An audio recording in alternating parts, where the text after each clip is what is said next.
تالت حاجة معانا هو انك تتكلم بهدوء ووضوح. صوتك ده هو مرآة ثقتك بنفسك. لما بتتكلم بصوت هادي وواضح الناس هتسمعك كويس جدا وهتصدقك.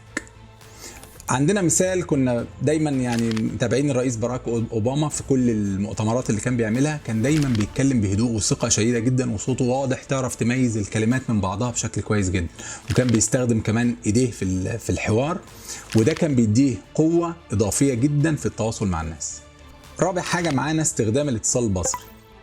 يعني لما بتحافظ على الاتصال بالعين مع الشخص اللي قدامك بتدي انطباع شديد جدا انك عندك ثقة بنفسك، انك مهتم، انك مركز. في دراسة، واحنا اتكلمنا كذا مرة عن الدراسة في الفيديو ده، في دراسة اتعملت 2017 بتقول ان الناس اللي بيستخدموا الاتصال بالعين بيتم تقييمهم على انهم اكثر ثقة واكثر جاذبية. اعتقد احنا كلنا عاوزين نبقى اكثر جاذبية.